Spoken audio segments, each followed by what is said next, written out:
Well, good evening, everyone. Seeing that it is actually just a couple of minutes after 6 o'clock, I think that we will get started and welcome. Good evening and welcome to the October 25th meeting of the Wildwood School Building Committee. Just as a note of reminder for those that are in attendance, that we are being recorded and filmed by WCTV, and we thank them for their continued partnership to help bring in this case this evening, important information relative to our schools and our school department to the citizens of Wilmington. If we may, we'll start with a roll call, please. Mira Angelezzo here. Kevin Kyra, alternate for the Board of Selectmen. Bissell, principal of Wildwood, here. Kristen Walsh, alternate, here. Melissa Plowman, alternate to the school committee, here. Greg Bendel from the Board of Selectmen. Jeff Hull, Town Manager, here. Paul Millerani, Permanent Building Committee, here. George Hooper, Superintendent of Buildings. Diane Young, Permanent Building Committee. Brian Perry, here. Laura Jarrett. And Glenn Brand, Superintendent. Thank you, everyone. So we have a number of items on the agenda tonight, and it was my thought, unless members of the committee had another recommendation or suggestion, is to follow the items on the agenda in order. To that end, we'll start with item number 2, which is, as the Wildwood Building Committee, the consideration to authorize the composition of a school building subcommittee, and as I see that probably should be corrected to a selection committee. Yes. I don't know, Mr. Hall, if you wanted to expand upon this, or I certainly can do my best to introduce this if you'd like, but. So as part of the MSBA, Mass School Building Authority process for establishing or selecting an OPM, Owner's Project Manager, there is a requirement that the subcommittee or the selection committee be approved by the building committee. And thank you, Mr. Hill. And the recommendation following suit, as I understand it, reflecting somewhat of similar formation for that of the high school project here, includes representation from the different town boards, or town committees, rather. In addition to the school committee, a school committee representative, a Board of Selectmen representative, and as well as a Finance Committee representative, school administration, as well as town administration, as I understand it and have come to learn, sat on the Owner's Project Manager Selection Committee. And so to that end, this evening, we are looking for the authorization from this full committee to identify and affirm the representatives on that OPM Selection Committee.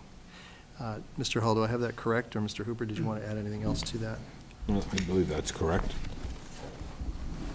And so in terms of clarification for how to proceed in terms of those representatives, should we go through those by name? Would that be the suggestion? I would say yes, yeah. So for the school committee, if we may, we'll start with the school committee. Representing the school committee, the intention is to have Ms. Melissa Plowman representing the school committee. Representing the Finance Committee, Ms. Yes. Thank you. And representing the Board of Selectmen, Bendel, thank you. In addition to those 3 individuals from the town itself, Mr. Hull, yourself would be serving on that, correct? Yes. Mr. Hooper? Yes?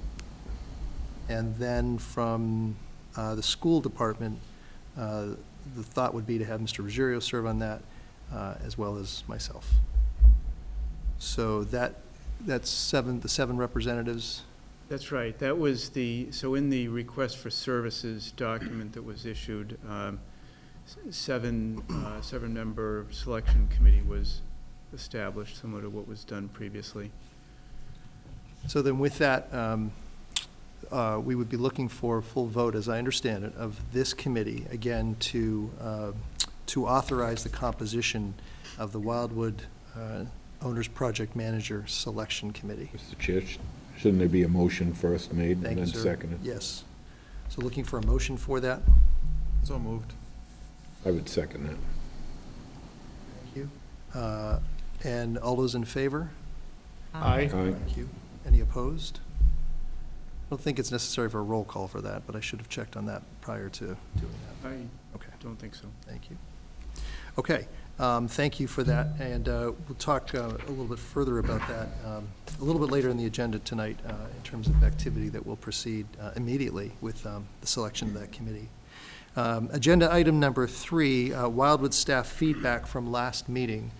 So if I may, I'll take that one, but certainly any of my colleagues who are here, including Ms. Bissell from Wildwood, welcome to join. So at our last meeting, one of the takeaways, there were a few takeaways, as you'll recall, but one of the takeaways was to gather and bring back to this committee as a whole feedback from the Wildwood staff, specifically relative to the consideration of returning to the Wildwood school.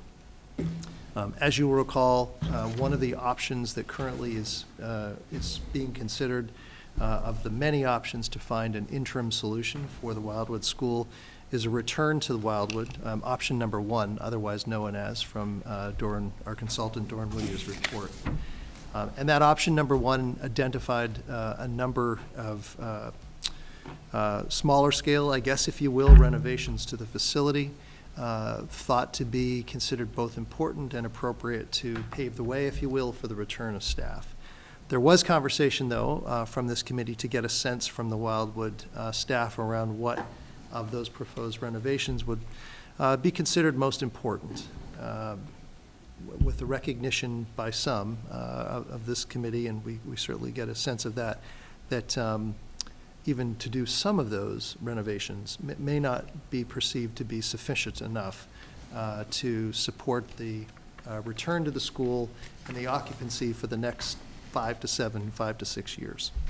I provided with the committee with a summary of that feedback, and I'll just quickly go through that if I may. On October the 12th, members of the central office team and I met with a number of staff from the Wildwood. It was an open invitation. I think we had most, if not all, who were in attendance. It's a bit of a struggle to find a location given the circumstance of split over three schools, but we did meet, and we met in the library at the middle school. In the memo that I provided to you, I tried to provide what I felt were the key takeaways, a synopsis, if you will, of two things. The first question regarding the ability to remain in the current arrangement. And so by that, just to clarify, and for those members of the community who might be watching, the current arrangement includes the Wildwood School programs and services that are split amongst 3 different locations in the school department's other facilities. Those 3 locations include the West, they include the Woburn Street, as well as the Shawshene School. And so the question that was posed to the group as a whole was, what about that, maintaining that current arrangement, if for a variety of reasons, some other option could not emerge that seemed appropriate to house and accommodate the staff going forward. I think suffice to say that generally speaking, this arrangement that we're currently in right now is certainly, it's a challenge. It's a challenge for a number of different reasons, of which I tried to highlight in the memo that I shared with the committee, and also I should point out we'll be sure to post on our website. That while certainly I think it's fair to say that the staff would characterize their new homes as improved spaces to support teaching and learning, there are a number of challenges to that on a daily basis, and so. That sort of consideration of staying in the current composition or current arrangement, people recognize that there would be some benefits to that, as opposed to, let's just say, returning in its exact form to the Wildwood School, but there are indeed challenges, and happy to expand upon that from what I heard, or again with Ms. Bissell here, who could speak to that if members of the committee would like.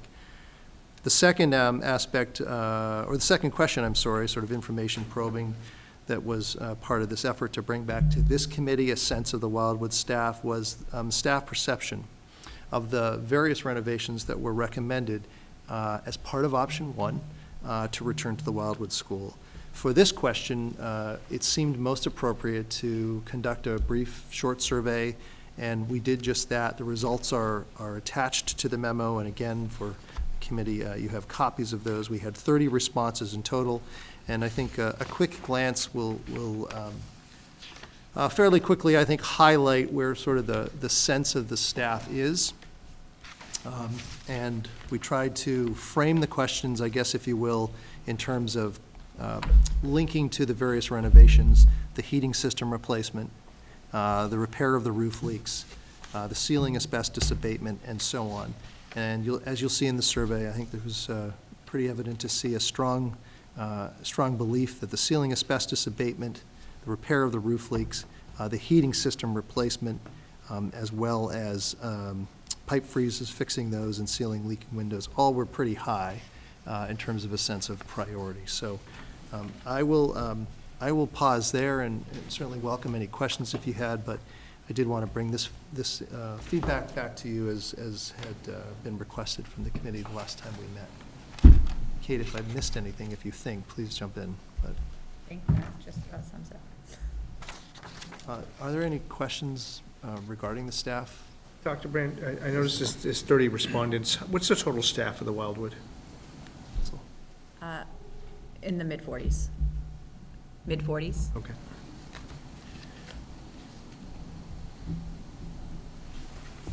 And also, Sally? the next time we do one of these pie charts, would it be better instead of putting percentage, put actual numbers?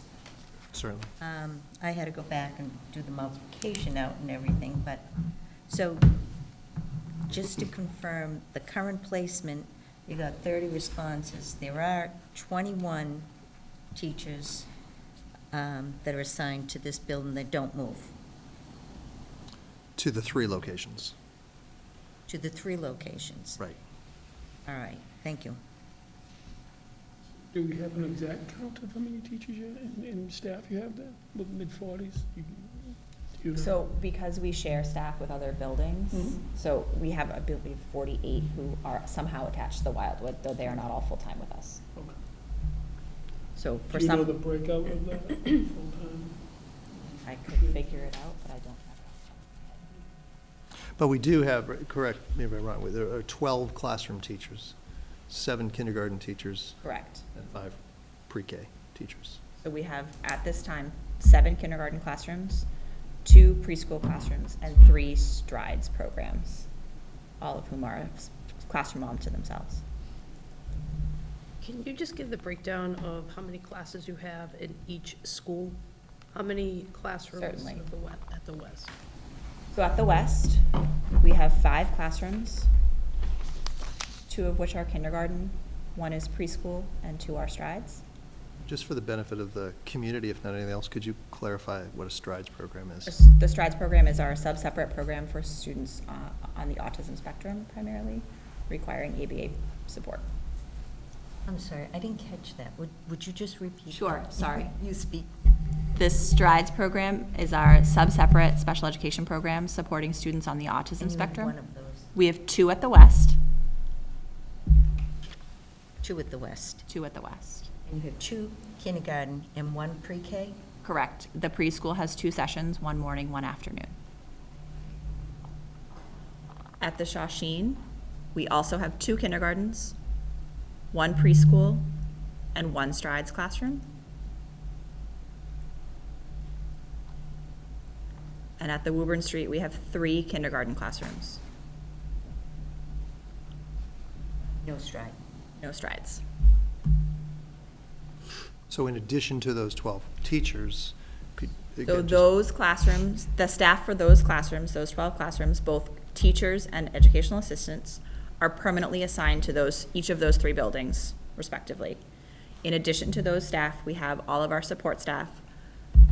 So reading specialist, math interventionist, school adjustment counselor, special education, speech and language, those people travel throughout the week to support the needs of students at all 3 buildings. Some go to 2 buildings, some go to 3 buildings. It depends on the student. Do those, through the chair, do those staff members that go to this reading specialist, and do they go to other schools other than the West Woburn and Shawshene? So our specialist team, PE, art, music, those teachers are assigned to a school or more than one school in addition to the Wildwood.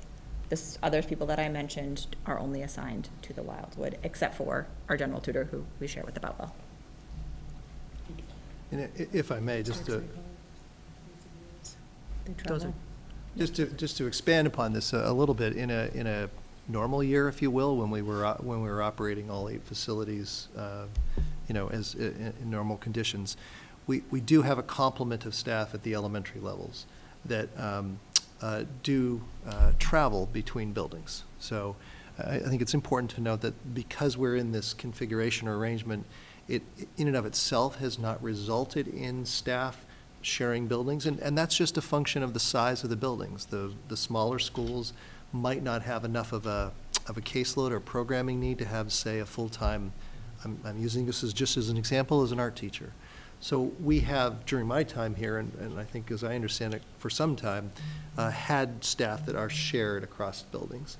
This arrangement currently, though, certainly has made that, that number far greater. And we really did, and Kate has, tried to work with the staff exactly as if it was under the roof of the Wildwood, and split them up to support these 3 different locations. So just to clarify, it's not the case, that we did not hire any additional personnel to support this. Kate has worked hard with her colleagues to stretch, so if you will, the staff that otherwise would have been under the roof of the Wildwood. Other questions on sort of trying to provide you as a committee with a sense of where the Wildwood staff's thinking is relative to, again, their current arrangement and the prospect of returning to the Wildwood, specifically, around option number 1. Okay. Can I just back up? Sure. There's 11 classrooms total, right? 12. 7 kindergarten, 2 preschool. So if there's 2 kinders, 1 preschool, 1. 2 preschool. 2 preschool. Total. At the West, No, at the West there are 5.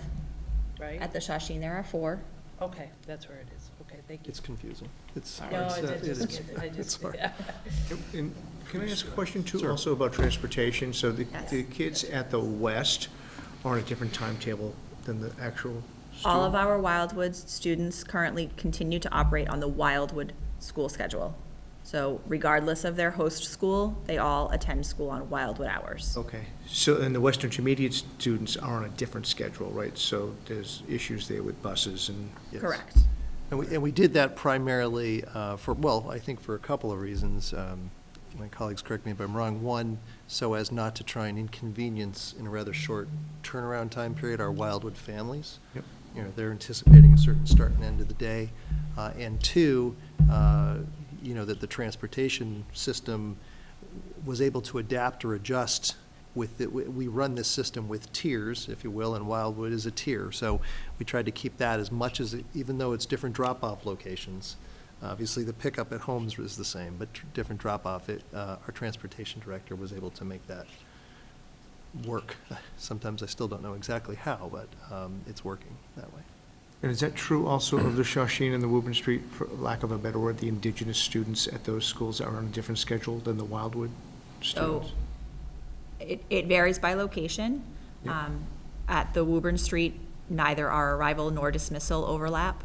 At the West and the Shawshene, our arrivals overlap, but our dismissals are different. Dr. Brent, can I ask, is it the same configuration that you have currently as when we moved out after we closed the Wildwood, or have you fine-tuned that? It's a very good question. It's not the exact same, certainly, as one of the first examples of that is the fact that we use the high school here for, I forget the exact number of classrooms, but was it 5 or? Originally, there were 4 at the high school and 4 in each of the Woburn Street and the Shawshene as well. Please, Kate or Kristen, correct me if I'm wrong, but part of the lessons learned, if you will, through the time period of when we had to move out as a result of the oil leak in the spring, was sort of the interaction between some of our specialist teachers, between our pre-K and K or special education programming, was felt after some experience with it thought to be some better arrangements or pairings. Also, the use of the high school. Well, our high school colleagues here were indeed very welcoming. There was some challenges here for sure that ultimately led to the thinking that moving to another elementary location would be better for a number of different reasons. Okay, thank you. I had 2 daughters in high school, and they loved having the kids Yeah, here. what was the constraints? It seemed like you were able to fit a lot in the school at the beginning. In the high school here, yeah. So last spring when I arrived, there were 4 of our Wildwood classes here at the high school. One of the challenges specifically was around that special education piece and the mandates for that in inclusion settings, to allow our sub-separate population to have inclusion opportunities, which is required, which essentially meant that we needed a cluster of 5 classrooms together, which we could not house here at the high school, hence our move to the west where we could get that cluster of 5 together. That was certainly one. The access to play space, outdoor play space was another. Bathroom access. There Bathroom were a number access. of specific high school challenges, though the students were fantastic, and we had some nice high school interns for a while there, but this space was not conducive to 3- and 4-year-olds. Ms. Plowman, you had a question? Just even think about like the size of the toilets and how close they are to the floor and sinks and things like that. I was imagining how that functioned for teachers having to support kids in the bathroom. Okay, seeing if there are no further questions, just moving on, but still related to the building itself. Item number 4, Wildwood building walkthrough. Fairly recently, some members of this committee and others in town took the opportunity to return to the Wildwood School, and so I don't know if Mr. Hooper, if you wanted to speak to that, or Mr. Hall. This past Monday, a week ago Monday, George Hooper, Al Spalding, Shelley Newhouse, Bill Kavanaugh, I think Brian Scouten was involved as well as our assistant public buildings superintendent.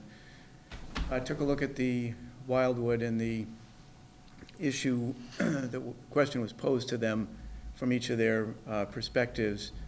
What, if any, issues would they expect to see addressed in order for the staff and students to return to that building? And George certainly fill in any blanks here, but essentially the fire chief indicated strictly from his perspective and in terms of fire code issues, there were no requirements for any changes. I think there were some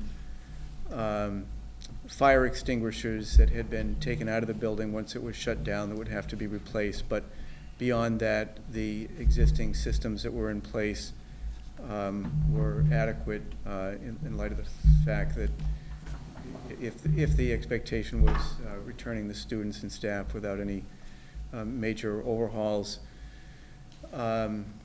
The health director, Shelley Newhouse, indicated that the issues she believed would need to be addressed were the asbestos, removing the asbestos from the ceiling, and heat clearly was an issue, providing heat to the building, and I believe the last one was the restrooms. Was that the? Yeah, she was looking for, to be age appropriate for the restrooms. Right. But as we went through, the 2 main things were removing the ceilings, the asbestos in the ceiling, and then upgrading the heating system. Ms. Plowman?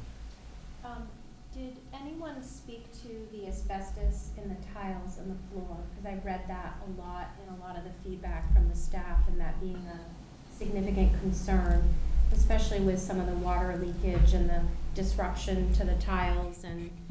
Yeah, when we spoke of the abatement of any of the hazards, it was all material. So when they removed the asbestos from the ceiling, any other flooring tile that would also be removed. Trooper. Anything else? Trooper, Mr. Hall? I think that was all we had.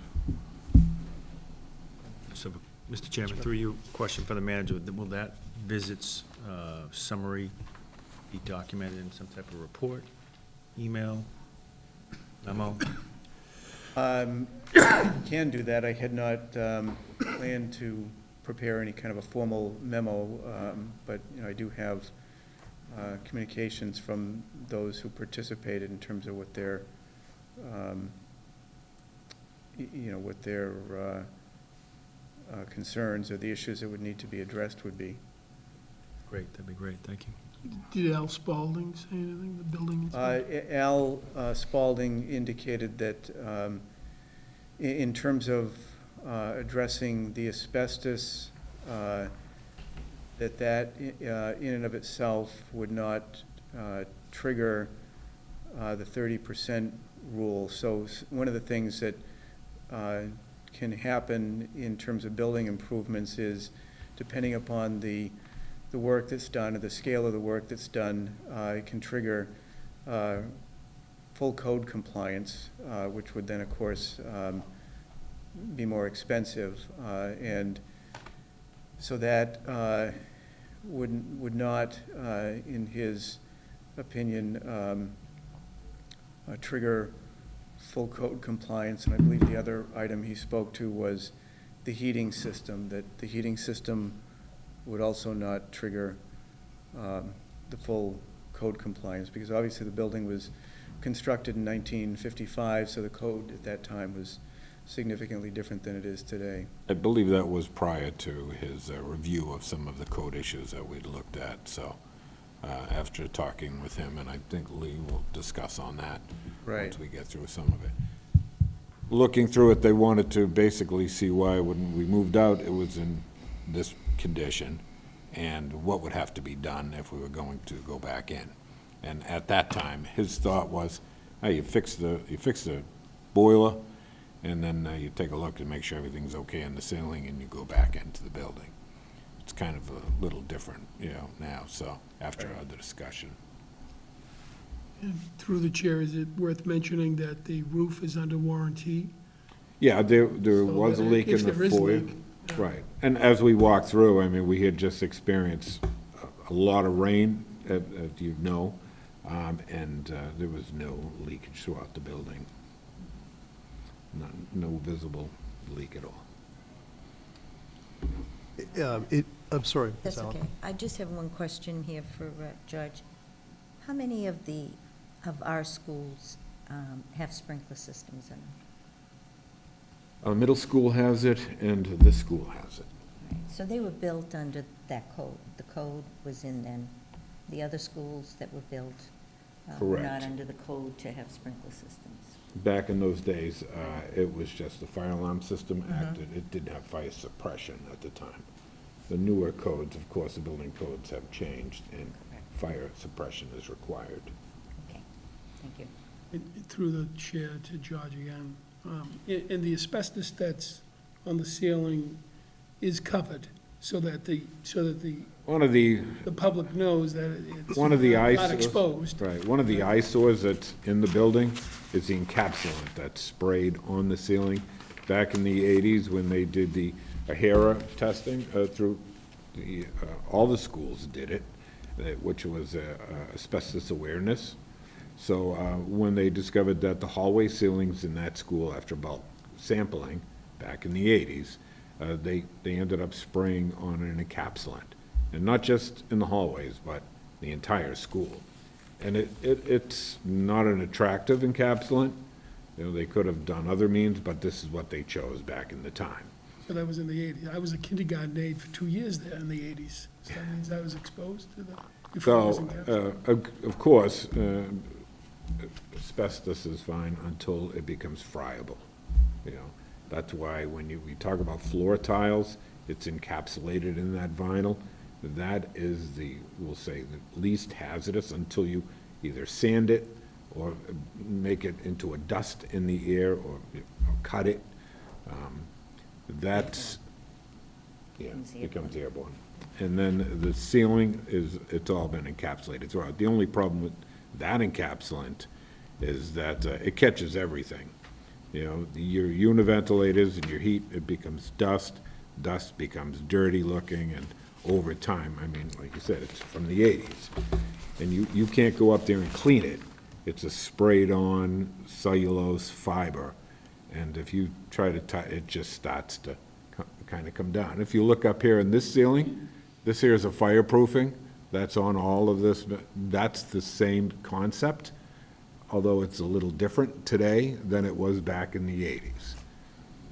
So I think to that point, and I think it can't be emphasized enough, that the intent back in the 80s was to create a barrier essentially between the asbestos in the ceiling above and anything below. So this An encapsulant. right, was intended to create that barrier. So, you know, the reason why students and staff had been able to work in that environment until, unfortunately, the breach of the oil tank is that, again, following the requirements of the law that we have to follow with respect to dealing with asbestos, you know, not all asbestos in buildings is required by law to be removed if it can be encapsulated in some fashion. And so apparently in the 80s, that was the decision that was made to spray on this encapsulant. The problem, unfortunately, as was noted, is it becomes discolored over time, and you know, at various times, you know, parts of it will flake off. And it's not something that you can just go up and scrape off now, because now it's adhered to it, and you'd have to treat everything as part of an abatement process in the removal. And through the chair, can it be covered with a dropped ceiling so that it doesn't look so? Oh, you could put a suspended ceiling there and you wouldn't see it, right? And that would be an extra protection if anything. Right. The only thing is, Go you could get a cross-contamination, which is, you know, any asbestos that's up there.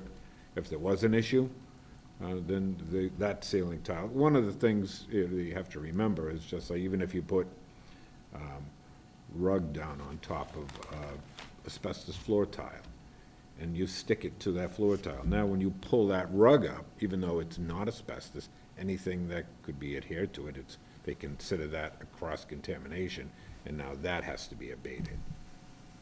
So.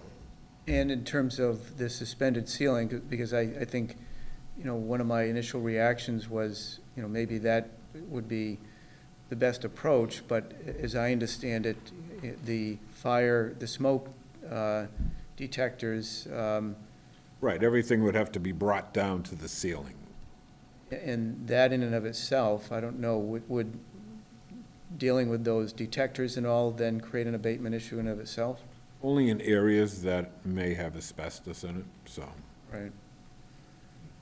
So all of the fixtures, lights, detectors and so on would have to be brought down to that new lower level.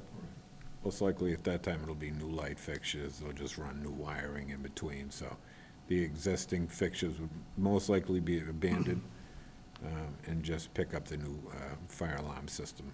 Because the system that's there is not that old. We upgraded the life safety, I believe 2012. I'd have to go back and look. So George, how much would a new heating system cost? Well, we've looked at just replacing those boilers that are in place. I have an estimate of about $150,000, but that does not include repiping, or that's still going back to the old steam system, which is kind of one of the problems too. We have one boiler that currently runs in place, and one that it's a 1990 boiler, so it's leaking. One section is starting to let go. It's an intermittent section in between, so my recommendation would be to replace. If we're going to do that, I would suggest replacing the whole heating system. Again, it's original piping, steam heat, and I'll leave that to the experts on what Lee is here to speak on that tonight. So looking at the cost for a complete abatement, looks like it'll cost about $355,000. For an abatement?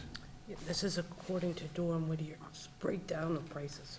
Well, Maybe if we could, if we, I'll let- that's I'll all right. let- We'll segue, because it is a segue to the next item, and we do have Lee Dorr here from Dorr and Whittier, and just as a sort of a context setting, a reminder, also going back to the last meeting that we had, there was obviously some discussion about option number one.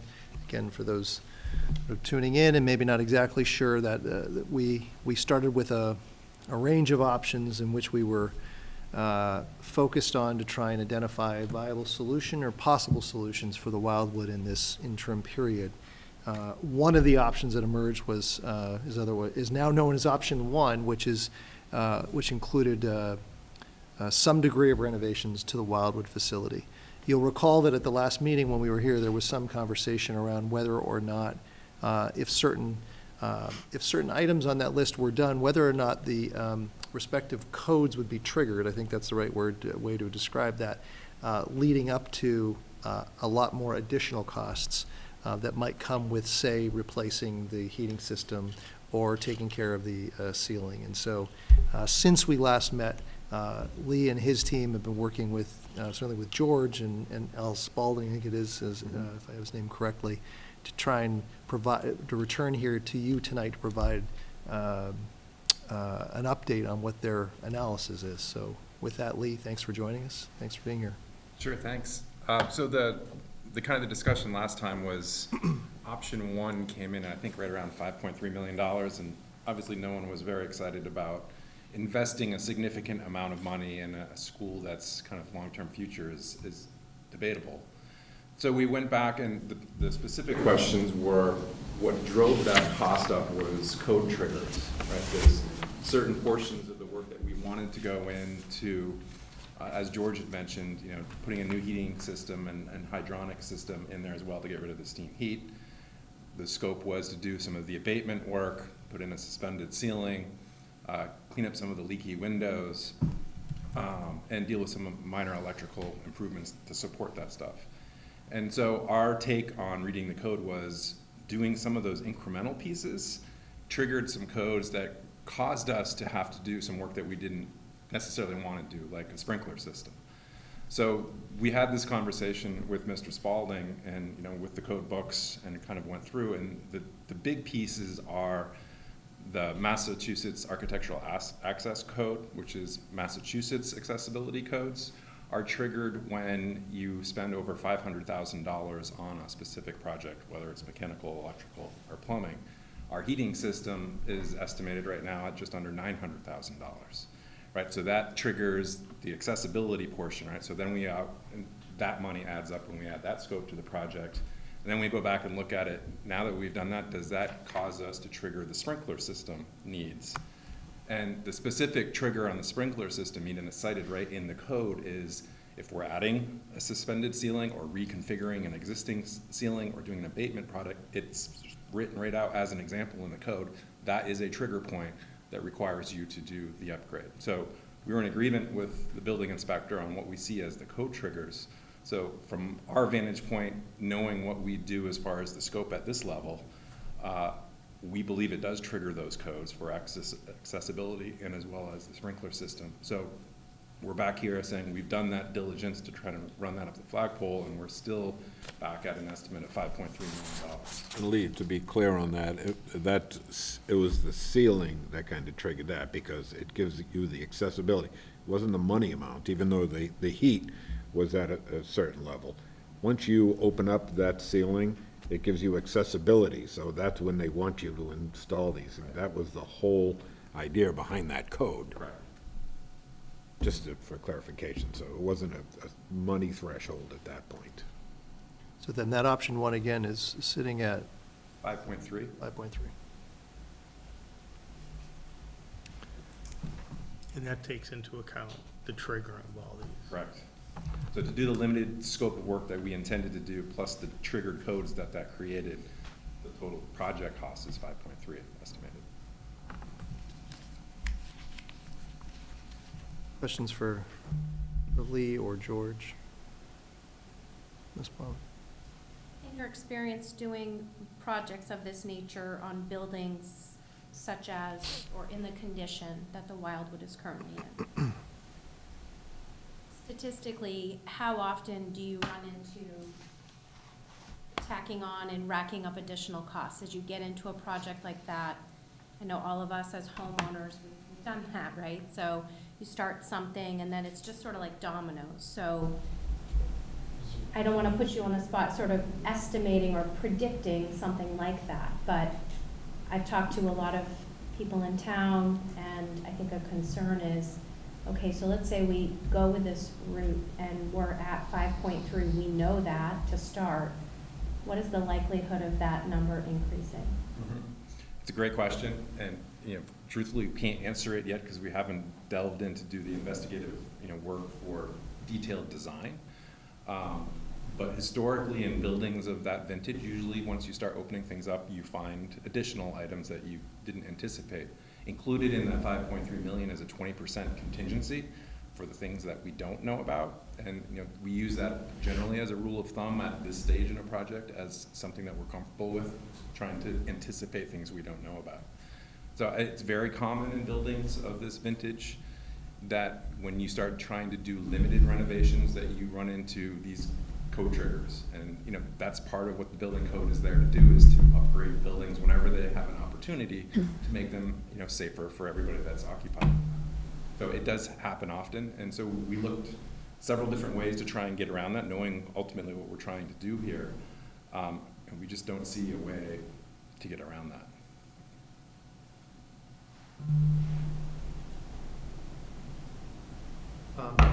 So can you clarify, Lee, does the 5.3 million include abatement, taking that asbestos out, or does that include covering up with a suspended ceiling and adding a fire sprinkler system? It includes the abatement and So it's coming out of the right. school, okay. So So I think you had mentioned that number at. We remove it and put a new ceiling in. Yeah. Okay. Okay. Sorry, another question. With regard to the boiler replacement and the furnace repair, when you talk about switching from hot water. From steam to hot water. Will that replace the heating units in the classrooms themselves? So I also did a Wildwood tour last week, and a lot of teachers had a lot of concerns about how the heat comes into their classroom, and that it's often, dust that's coming out of these vents. Will that replace those units in the classrooms as well? So the building currently has very aged unit ventilator systems in each of the classrooms. So part of this cost includes the replacement of those terminal units. So it's a new unit ventilator system and new hydronic piping going back to the new boiler. So it's a complete system. Okay. George, a question for you. If we were to do a new boiler, could you repurpose them in another building at some point? Well, I would suppose, if this is going to be designed for the Wildwood, if we're going to eventually tear this building down, Right. we would try to store these until we would need them someplace else. Where would we use them? Well, that's my I'm not sure. Yeah, if you build a K through 3 or a K through 5, say, you're not gonna be able to use these. No, my thought on this, and of course, when it goes through the design, it would probably be, we'll have multiple for redundancy, depending on the size, maybe 4, 2 million BTU, I'm just guessing, so after the building comes down, we wouldn't be putting these into a new building that would be constructing, obviously, but we may use them someplace else, and just sit as surplus until there would be a need. So just to double back, the heating system rounded up to $1 million, so you said 900,000. And the abatement for getting the asbestos out, 300,000 or 400,000 rounded up again. So that's 1.4 million, right? The roof is under warranty, Yeah. so I we're don't up to think his 5.3. pricing I'm really thinking the most included any important- roofing. The 3 most important things is getting that asbestos out of there, fixing the heating system, and making sure there's no leaks, right? Well, So how do we get up to 5.3 million? Because Not- it triggers the sprinkler system. none of When this, you open none of the- this money included roof work, first of all. You're right, Triggers the it sprinkler. triggers certain thresholds, so now you'd be putting a sprinkler system in. But I thought that Al Spalding said it wouldn't trigger anything in Yeah, I his, think in his site visit. That I was my think understanding. I may have misspoke on that, or That was prior to looking at certain things, because, as Lee had pointed out, once you look at some of, not ADA, but accessibility, as far as when you're opening the ceiling up, now it gives you access. So that's one of the big things, that's kind of what I was trying to do for clarification, that it wasn't a cost at that time when we were replacing the heating system, that didn't really trigger that. It was once the accessibility to the ceiling is gone, and we're going to be putting a new one in, that's triggering the sprinkler system, fire suppression, correctly? Yeah, ceiling, the amount of work done on the ceiling triggers the sprinkler code.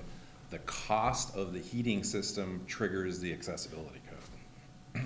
And the sprinkler is rounded up $300,000. Plus changes, fire pump and the sprinkler, Yep. so there's different pieces of it throughout that And- estimate. And you really don't know, and, I mean, I've been in this building, I've crawled through those crawl spaces, so accessibility, when you are down there, they haven't even taken, I mean, once you start digging into it, you're right, as Plowman said, you'll find things, that you didn't expect. So there is a contingency, there may be other change orders that come into place. So to that point, then that brings us up to 1.7 million. I'm not a mathematician, but I'm still trying to figure out how to get to 500 million, of 5 million. So that heating, abatement, 20% contingency, so there's $1 million right there. Plus the sprinkler system, plus all the well, the accessibility. sprinkler system was 300,000, right? You had the, That's one line item, there's Yeah, there's it's several probably line items to 350 add in up to there. that in there. Okay. There's, there's a tank, there's the piping, there's lots of different pieces and different divisions inside the estimate. And the accessibility piece, the code says full compliance, right? So that tentacles throughout the whole building, right? Door widths, doorknobs, bathrooms, all of that stuff, so that drives up the piece. And what's in the cost estimates that are being looked at there, those are just construction costs, right? So on top of that, we add on a contingency. On top of that, we add on your soft cost, the project cost, owner cost. So that brought the whole total up with the code pieces to the 5.3. I mean, in my personal opinion, I think putting this kind of money into a building we're gonna tear down is a brand-new sprinkler system. I mean, that's all part of this. I know. Wildwood School was slated not to be used at Right. this point. It's been identified. So we've gotten to that point now, and fortunately, our new school wasn't ready to be moved into yet. And I agree with you, I would not want to put $5 million into a building that We're gonna tear down in 4 years. Absolutely. Well, if I may, I mean, I don't want to cut off questions for for Lee or George, but, so the next steps for short-term solutions, item number 6 on the agenda. So taking off my hat or my role as the chair of this committee, but putting on the hat of the superintendent, you know, the worry here is I've tried to, trust me, I've thought about this a lot since we started this project and since since well before the oil leak, but, you know, we obviously have been catapulted into this place. When we finally had the services enlisted of Doran Whittier and took, you know, and started down this road of taking a look at options, of which there were many, as you could see. I think we talked about this the last time, and it's been said, I know, a number of times, never in a million years was it, I don't think anyone anticipated the costs, respectively, that would go along with even option 1, if there was such an option envisioned, let alone all of the other options. And so I think, to me, it's emerging, as I know it is for some of you, maybe all, there's no perfect option here from this set of options for a whole host of reasons. At least I don't think so. We have this issue that I think is a real legitimate problem that has been tried to frame, and that is this current arrangement that we're in right now is just it's just a challenge, and to maintain course with this for 6 years, 5, 7 years, you know, whatever that right number is in there is, I just don't see it. I don't see us as a school system being able to sustain that without something having to be adjusted or to give. And I do think that, you know, it's important to try and preserve the Wildwood as a school community, you know, as opposed to just dissolve it and sort of let, there's an impact, I think, on the services. So it's with that, as well as also the time to completion, I'll use that term, you know, for all of the options that Lee and his team went through and that were shared before, I don't think that I realized when we started down the pathway that of all of the sort of steps along the way to get to the point in which even if an option with modular classrooms would be brought online, it would be or could be a year and a half from July, you know, when the money is, if I have the right term, appropriated through town meeting, and that's if the money is secured. So this time to completion element has also been growing for me personally in my role, recognizing what staff and Kate and such are dealing with. So not only, of course, is it money, and that's obviously a huge challenge here, but also this time to completion. And I think it's been said before, that might be at best. Maybe it's even a longer duration, even if one of the options with modular classrooms was seemingly far more affordable, we could get behind collectively to support, and then it could be realized. So so over the last couple of weeks, another thought emerging in terms of feeling in a place of desperation, I guess to call it, but to circle back and take a look at what other, you know, stone maybe hasn't been turned over, what other option that may have not been evaluated to do so. And the idea of the middle school as one of the 2 buildings of all of ours with certainly capacity there, if not on paper, but certainly capacity there with what that school can accommodate versus what it currently has in terms of enrollment. Seems to me like I think we should explore it. And I've shared this with Jeff and George and Paul and Lee in terms of, again, sort of maybe some degree of desperation, but also concern in terms of trying to figure out a solution that can remedy the situation with staffing and maybe have a shorter term of completion or time to completion than some of the other options. So as we've done with the other options to this point where we had our smaller working group, I raised this possibility and this suggestion to explore maybe about a week and a half, 2 weeks ago. I'm not sure what it was. And so I thought it important to share that with this committee. It's, I don't know, I guess it's maybe option 17, but another option that certainly was not identified in the summer months as an option that seemed a good one to explore, but for the reasons I just stated, it just seems to me like it's something that we at least owe it to the community and the Wildwood staff to explore and see if we can figure out the possibility of using some space there. So I don't, we're in the beginning stages of this right now, to be very honest, because it is late in the game to the table, so to speak. There's a lot that has to be explored with the middle school current arrangement itself in terms of what what classrooms are being used. You know, I can tell you right now that if you were to walk in the middle school, every single classroom space, to my knowledge, does have an educator in it, providing some delivery of service. It's not the case that you walk in and you'll walk down a hallway and find 10 classrooms that are empty. That's not the case. Could be for part of the day, maybe not a full day. Could be for special education or speech therapy. It could be for math. It could be a range of things. But it's the case that every room is used. So as we're just at the beginning stages of starting down this path, it's a need to meet with the middle school administration to really size up what their spatial needs are there and figure out what, if any, not if any, what spaces we could capture here to better consolidate, if you will, the Wildwood staff. And maybe to agree that that's using some space at the west in the middle school. Maybe it's the ability to take over more classrooms than there's just a couple left to be housed somewhere else. I'm not sure yet.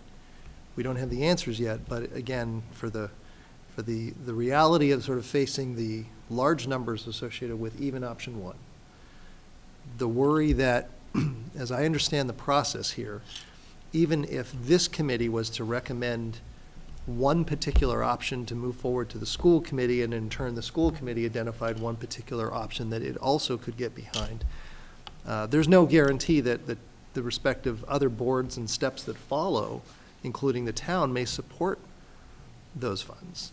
And I would hate for us to be in a position come May, when town meeting is, that with everything else that the town's got going on, that maybe there's not the support there for those funds, and then where are we 8 months, or whatever it is, however many months from now. So a lot of concern in my role as superintendent, trying to figure out what other options here we might be able to explore.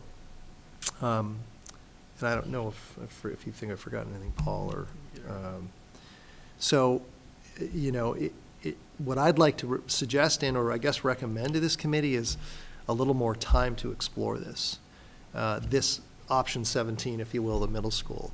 I think it's though important to note that we believe, as we've talked about it at a 30,000-foot view, it's impossible to sit here and say that there couldn't be an envision of some costs necessary to even support this option. As an example, outdoor play space. As an example, possibly retrofitting bathroom spaces. So those are the kind of things that in this place that we find ourselves have to be explored.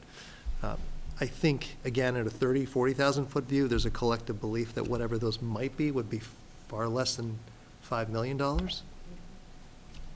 But it's hard to tell exactly, where we're at right now, what this is. So if we're bringing this to you as a committee, sort of bringing up to speed with this and making the request that a little more time here is just going to be necessary to really vet this, think this through, work with Lee and his team to identify any possible costs that might be needed to make this happen, and then sort of pick this committee back up, trying to stay true to the process and the process that was set out at the beginning.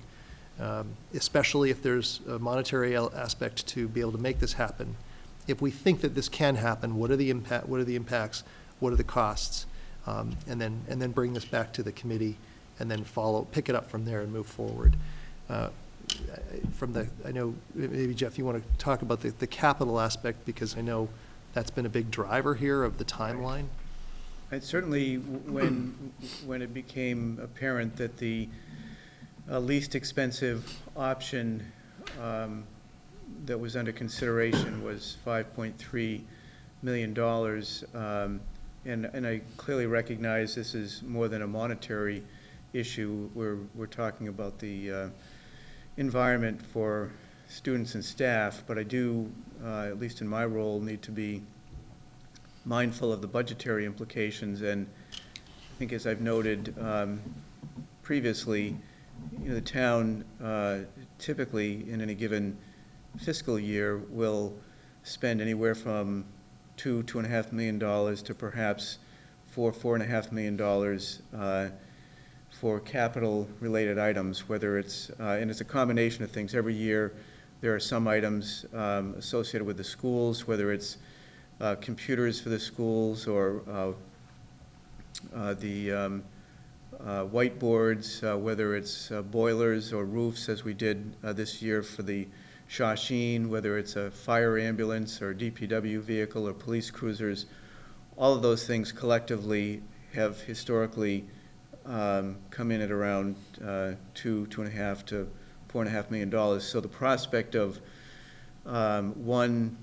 just one project in and of itself being in excess of $5 million is concerning, because we either have to look at a pretty robust increase in the town's operating budget, or we simply defer most, if not all, other capital projects for another year. So I think that's why, one of the reasons for me, it's important to evaluate this option if this option is going to be appreciably lower in cost and still achieve some of the goals that Dr. Brand talked about, which is reducing the time required for staff in its current environment to be traveling between class settings. That certainly, as I understand it, creates some challenges for those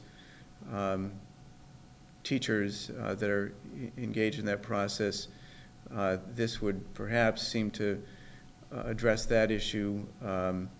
And the other issue clearly is to spend that kind of money on a building that we were not anticipating having a long shelf life just does not really make a whole lot of sense to me. So I'm happy to take questions if members have.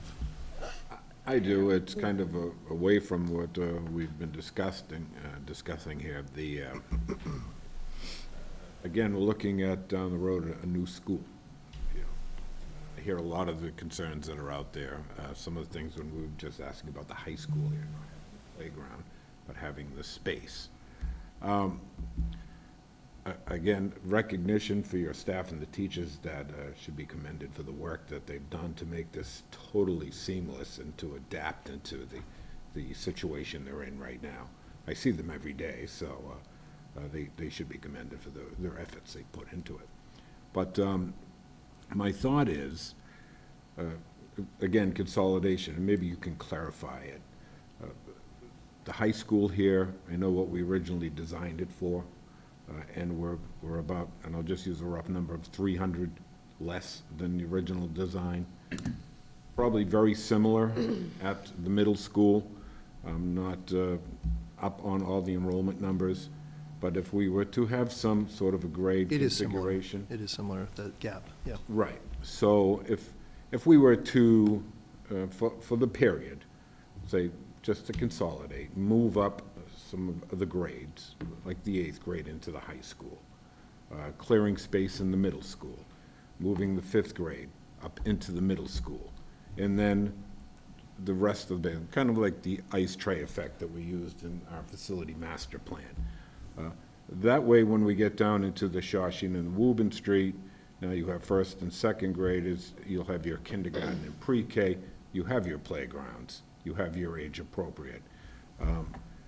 You're right, I wouldn't expect a kindergartner to be using these bathrooms here, but I think an 8th grader would be able to use them, and same with the 5th grade into the middle school. So a lot of questions have come at me that way for, grade configurations and consolidation. So I think that's something that would just need to be explained before we go out and spend $5 million on the building that we'd be either tearing down or doing something with in the next 4 to 5 years. Yeah, and I think we maybe talked about this at one of the earlier meetings. I mean, Clearly, the grade reconfiguration was part of the option sets that was explored. And it seems to me absolutely squarely has to be addressed through the MSBA process as we study the buildings. The concern that I would have right now, to embark upon a grade reconfiguration, and just to be clear, the grade reconfiguration, I'm thinking of two. One, the idea of the 8th grade coming to the high school, or the 5th grade going to the middle school. I think there's a couple of concerns. First off, not yet understanding what the grand plan, if you will be that comes out of the MSBA, these next phases of the actual MSBA study that will obviously explore consolidation. I would think that it would really put our school system and our community in a really difficult spot if we were to have embarked upon a grade shuffle, if you will, only to determine through the analysis that'll come through the MSBA process that doesn't align with what our overall schema or approach will be, and then we have to back out that grade and return them down the road. Kind of thinking of it as the temporary, Yeah. as you talk Yeah, about the I'm middle thinking of it school. I agree with you. Temporary, Absolutely should be looked at. The 8th grade to the high school, there's also a couple of other things that are going on. We're also seeing an uptick in elementary enrollment through, not so much the high school and middle, although there has been some growth there, but there has definitely been an uptick beyond what was planned for our projections that Paul does so well, but beyond those. So understanding what those look like as well too, I think are important to take a look at that. The 8th grade to the high school, it's hard to know what the community's embrace of that would be, support of that would be. But what I do know and firmly believe is that the planning for that would take some time.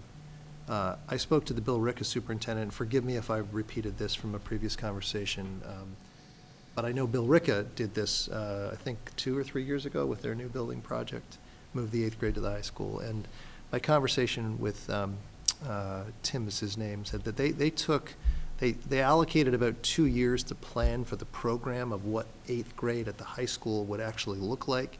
He said they maybe didn't quite need 24 months, but they needed far more than a year to kind of really flush it out and plan for it. Our high school starts planning, believe it or not, their scheduling in a couple months. So to be able to catch that train would be challenging. I think it would be a lot more challenging, personally, to have the conversation with 5th grade parents to have them move to the middle school right now. So I think, again, time is of the essence to me here, is how quickly can we get to something? I think both of those options would take time. I don't want to rush to anything either. I want to make sure that we explore every option, and if we have to, extend this out for a few months to make sure that we, look at everything. To George's point, how about just moving the 8th grade up to the high school? That would give you enough room in the middle school to accommodate the Wildwood. Right, it certainly That way you're could be. disrupting one Not grade. looking for a permanent, this is not because, This of course, we're isn't going through the whole permanent, but MSBA just- process. This Yeah. is just because of the Wildwood situation. Exactly. I mean, is that something, I would like to see that explored also, if you could manage to just shift up that one grade temporarily. Kristen? So just my concern with the grade configuration is if it's almost like that triple down effect. I'm just not sure if everyone's aware that that will totally shift the entire district. And you're looking at a shift of 3 grade levels. I'm talking about just the 8th up to here, just one grade level. That's what I'm asking we should look at also. My other concern is if we're worried about the retention of staff and students, to say to families, okay, within the next year, your 7th graders now, basically your 7th grader could go up to the high school because they'll be 8th grade by the time that happens. I just think you're looking at shocking a lot of families and students if we're looking to make the shift under this time, I mean, you're looking at trying to do this within a year. I just think this is a lot of movement for 1 year. Through the chair to that, well, the superintendent is looking at using the middle school.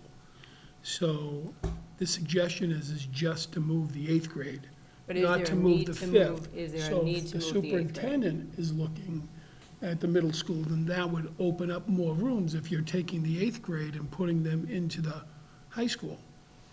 And I think if the superintendent is going to suggest that, I I'm think it's just something suggesting- viable to look at. Yeah, it's something, another option to look at. He needs to vet it out to make sure That it would make works. more room, getting the 8th Yeah. grade out of the middle school, and moving them here to a facility that holds close to 1,000, and it's only holding 600. Now, your suggestion of using the middle school would open up more opportunity. So that's a pretty good idea. Ms. Plowman? Thank you. I think it's hard probably for any of us, maybe less difficult for the two of you as educators, to sort of really wrap our heads around what are the implications of a grade reconfiguration. I think, even though I am in school, well, you probably would understand this too, but I don't know the intricacies of trying to navigate a high school schedule, or all the other implications, and how I know that it will have a trickle down.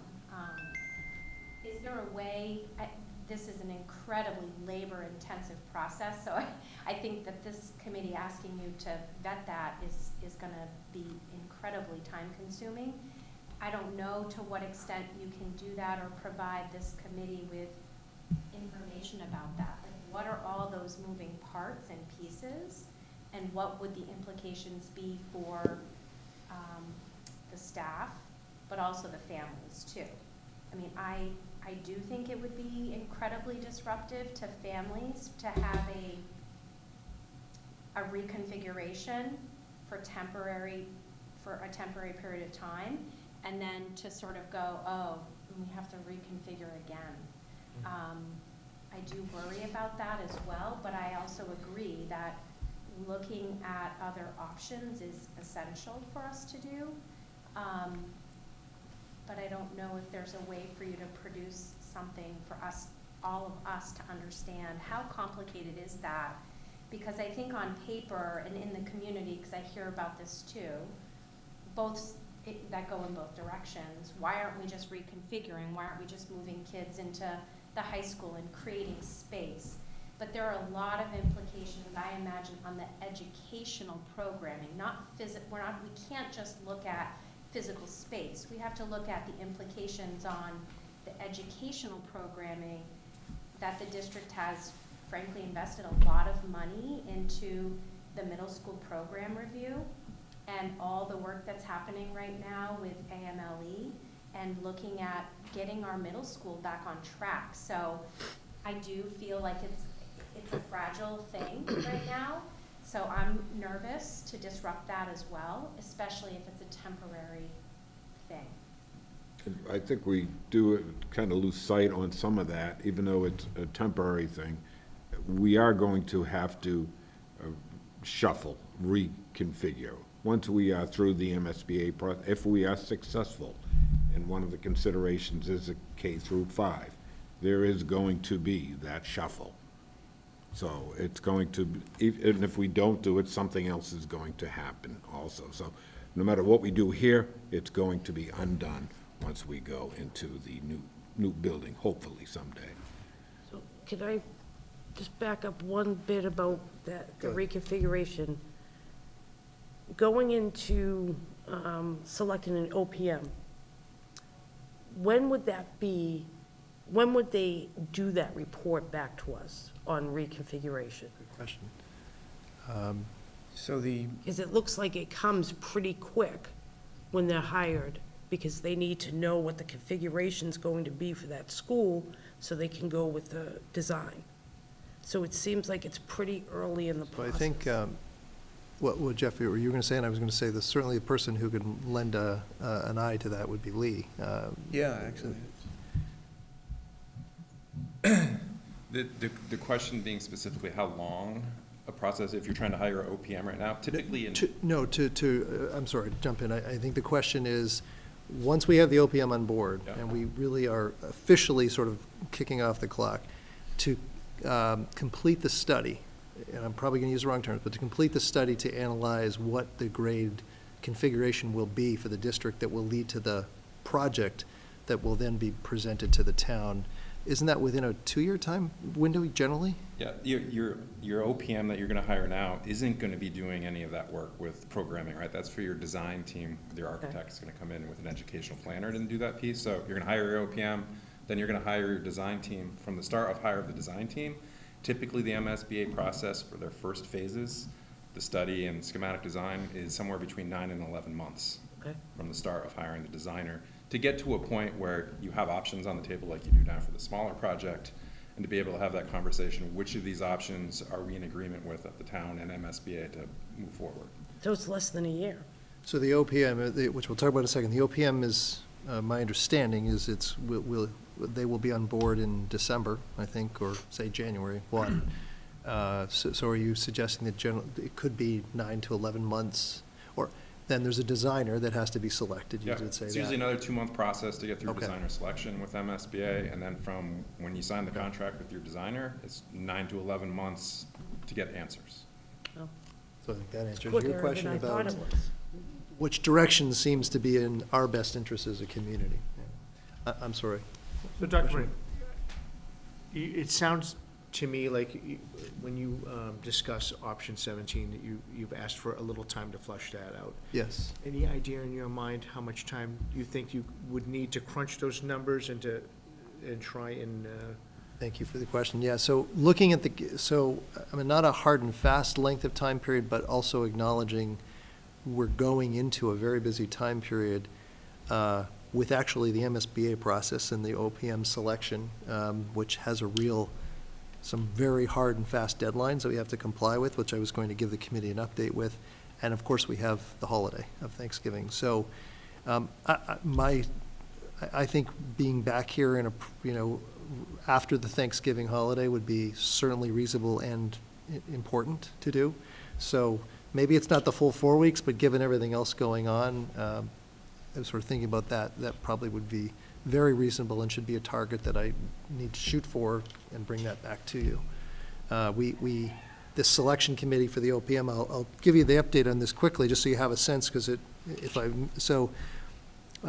plays into this timeline. So to provide you as a committee as a whole with an update, October the 19th, all responses were due to the town that afternoon. The town received a total of 8 applications to serve as the owner's project manager for the Wildwood MSBA project. You obviously took action, and thank you for the selection committee or panel. I think I've been using the words interchangeably, so I apologize for that.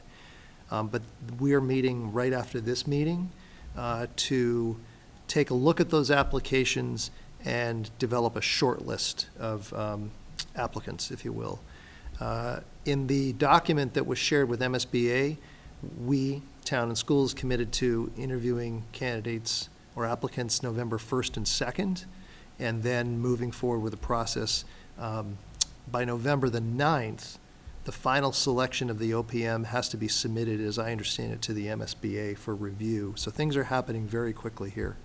And then we anticipate that by December 5th, I think the MSBA has a board meeting then, and that we're anticipating that the OPM will be official. I don't know what the right word is, but will be official for us. So things are moving quickly and will be from this point forward. So we need to also carve out some time for the interviews of the potential applicants too. So, I think, but time is of the essence, as Mr. Hull's pointed out. If there's any cost associated with the option, the 8th grade, I hear the recommendation, and I'll admit, I don't exactly know what's involved in that. I know that would be a whole lot about programming, more than space, but certainly I can gather information as part of it. But Kate? I think to that point, I feel like as a person who's currently managing the split between multiple buildings, I think my sense would be, and I don't know that much about the 8th grade as a whole in their programming, but that they likely have staff who serve multiple grade levels at the middle school, and simply shifting the 8th grade to this building might result in a similar problem to what we're facing at the Wildwood, that they would have staff members who would be traveling to provide services to multiple grade levels at one time. Yeah, it's certainly the case. It's a good point. The art teacher, the physical education teacher, the on and on and on. It would be a fairly long list too. But that's not to say it can't certainly be information gathered. Ms. Plowman? Just one last comment on this idea of a temporary reconfiguration. I'm assuming that you had thought about a way to utilize space at the middle school. You sort of briefly mentioned possibly what it could look like would be the middle school and maybe the west, because proximally they're right next to each other. So that would be less disruption to service provision. We would have more equitable service to students, and be meeting the law for what services students are requiring. But I'm thinking, or can you confirm this to some degree without any sort of commitment about it, but you're thinking about utilizing potentially space at the middle school that wouldn't require us to reconfigure in a temporary situation, is that? Reconfigure at the middle school, do you mean? Yeah, No, it would be using space differently. that is currently Right. keeping the educational right. program that is in place Yeah. until we can work with the MSBA around an actual reconfiguration that would work for the town. Right. But we could still potentially use space at the middle school. Obviously, it can't house the entire Wildwood, but we would go from 3 schools down to 2.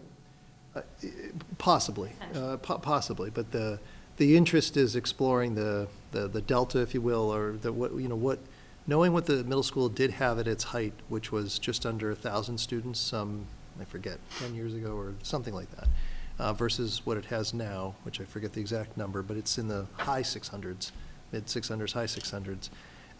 The interest would be to try and figure out, is there a way to better utilize that space? Maybe how were they doing it at the height of that enrollment? Does it mean possibly that some staff may have to share spaces? I mean, that reality does exist in many school districts. I can tell you that. I've worked in them, and I don't, Mr. Bendel, I don't know about your situation, but I know many districts where that's not, it's not ideal, but it happens. So, something to look at here in terms of can we, 5-ish years is still a long period of time, but, in what arguably could be certainly better space for the Wildwood staff, I think, in this configuration, is what I think just we owe it to explore this. So, thanks for Ms. Plowman for the clarification. Dr. Brand, I would just note that it seems to me in terms of the overall criteria that we ought to be looking at when we try to arrive at whatever the temporary solution is, would be certainly as you referenced, time to completion. We want to be able to get to an end point where this change is made as soon as possible. Cost clearly has to be a consideration, and I also think trying to minimize disruption needs to be a factor that is, considered here. Thanks, Mr. Hall. Dr. Brand, Joe. have you definitely taken off the table any of the private spaces like churches? Thank you for the question. So, we haven't circled back following the initial, if you will, exploration of available spaces that I know Mr. Hull or whomever from the town provided to Lee and his team to explore. There was a short list of those. I forget, to be honest with you, what was a part of that.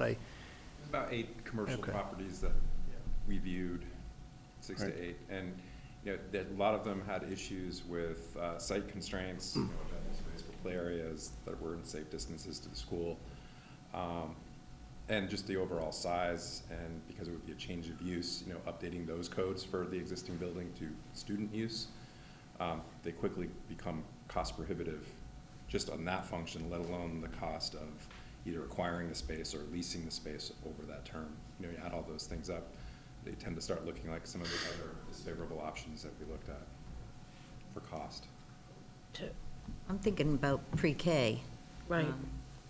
You know, for the churches. The churches have rooms and classrooms already set up. I don't know if that would take a burden, since we have 2 pre-K classes and there's no bus service that runs with them. Well, our pre-K, integrated pre-K programs are linked to the Strides programming. Okay. And we receive special ed services. Right, and many of them receive special ed services, so they come with service providers that would and work. additional staff. Thank you.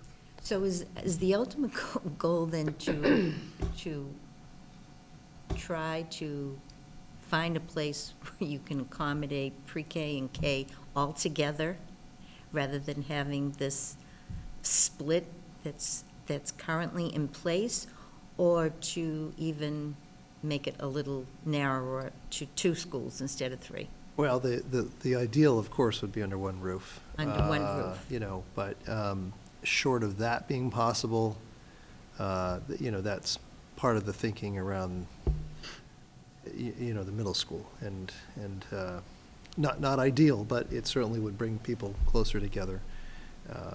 And, you know, again, it also should be said that this arrangement is also causing, you know, tension, strain, stress on the host schools too. And that includes the West. I mean, to be honest, that includes the West. And it's just the nature of the age of those schools. For the vintage that they are, there's not the types of space or as many spaces to support occupational therapy or physical therapy or reading or math or some of the special education services. So they're feeling this as well too, they meaning the host schools. So it's a challenge all around. So the ideal would be under one roof, but short of that, you know, and it's plowing. Have other people on this committee toured the Wildwood programs? I know the day that I went, I think what troubled me the most was one-on-one learning and assessment happening in the hallways, and a teacher trying to administer, I think it was a math assessment, and this, you know, little kiddo we're walking around and thinking, I can't even imagine his score on this math assessment right now, because he's trying to learn in a hallway that is a high foot traffic area. And it was very eye-opening to me to see what is the quality of learning that's happening, and what impact is that gonna have on our students in the future, in 3rd grade, when they start taking MCAS, et cetera, et cetera. So not just from a physical space perspective, but what is the quality of learning? And I think trying to improve that should be our first and foremost goal, and supporting our teachers throughout this 5-year process. We have to retain them, and we have to do right by them. Thank you. The last agenda item, this is also a segue, you know, it is not lost upon me that all of you gave of your time and signed up for this to be a part of the MSBA Wildwood project, and obviously we have been, and thankful to your support. We've been sidetracked here with obviously this other situation regarding the Wildwood. However, you know, the talk of the OPM is an example of things are moving forward, and we will be honing our attention or coalescing our attention around the Wildwood project and the MSBA. And just thought it would be, hopefully with some excitement and looking forward to the good and important work that's going to come, that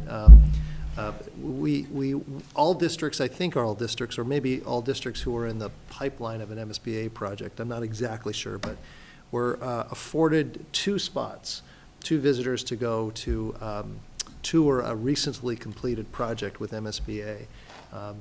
Having myself been a part of, or been, I found myself in newer schools and such, I wanted to try and provide an opportunity for others to go, and so Melissa Plowman went, and Mr. De Palma, right? Gary De Palma went. So we thought that it might be just helpful to give, and so thank you, Ms. Plowman, who put together her thoughts and some images, and I thought maybe you could just take us through what you saw in your visit to Harvard.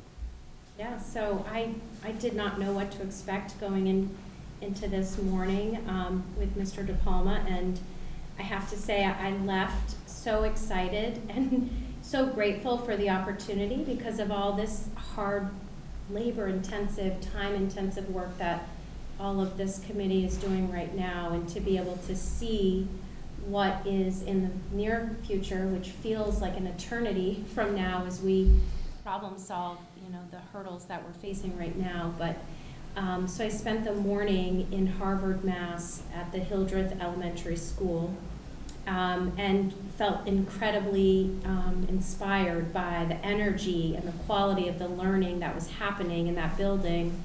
And so I took as many notes as I could and photos as I could to share back with this committee to see what is ahead and the light that's sort of at the end of the tunnel that we kind of find ourselves in.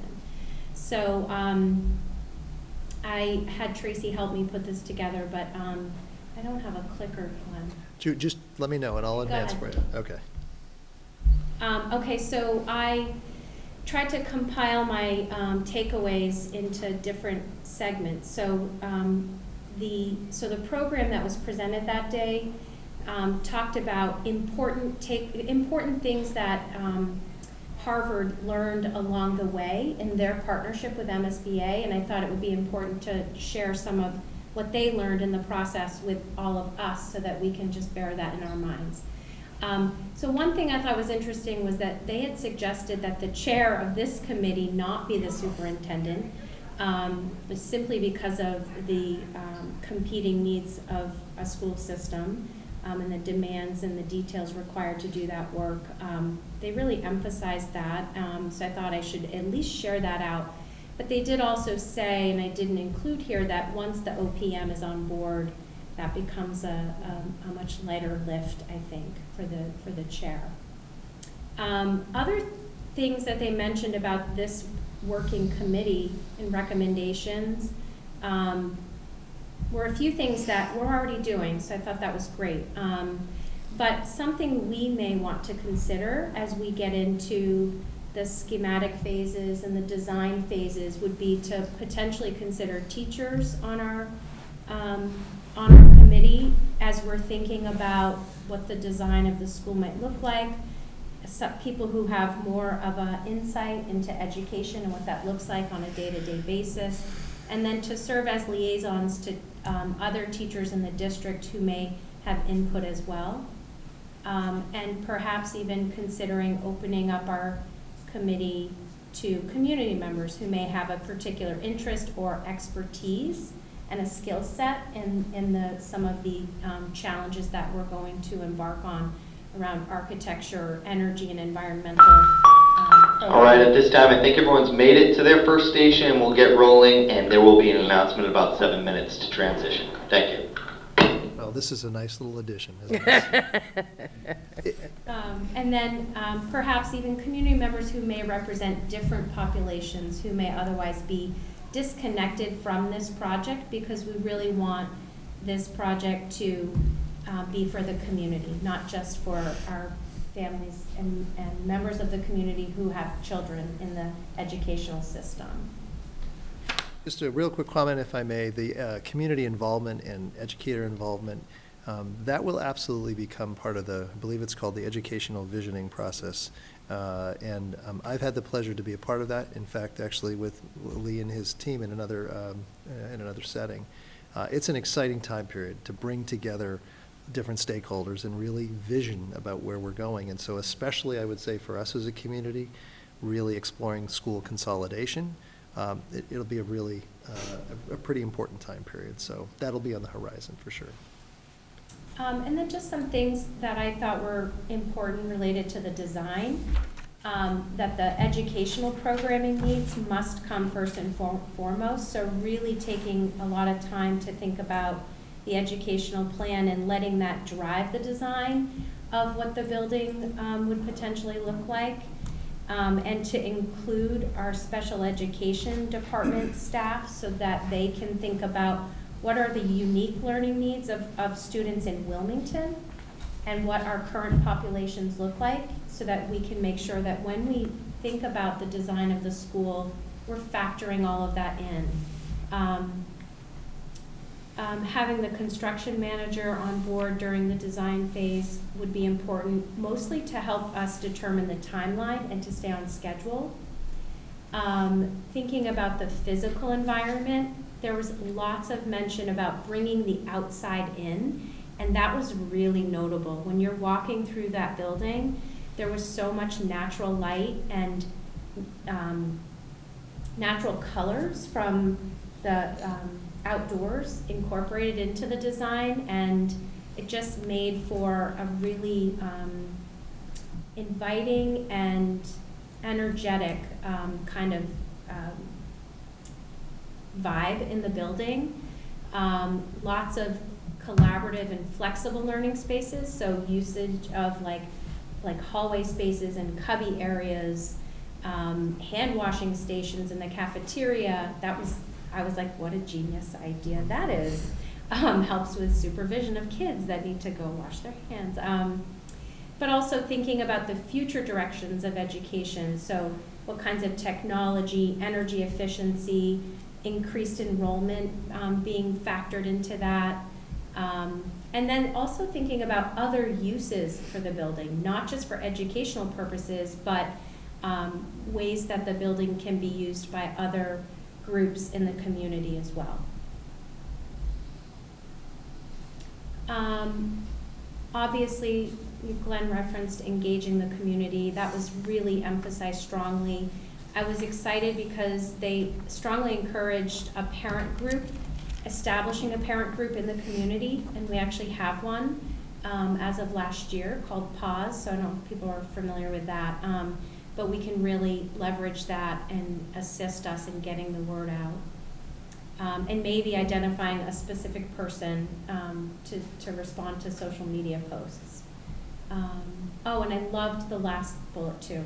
Thinking of ways to engage the children and the students in the building process. So partnering with teachers, maybe at the middle school and high school level, to think about how we can incorporate them into and their learning into aspects of the design and incorporating that into classroom learning. I thought that was a really exciting way to sort of bring this project into our school system.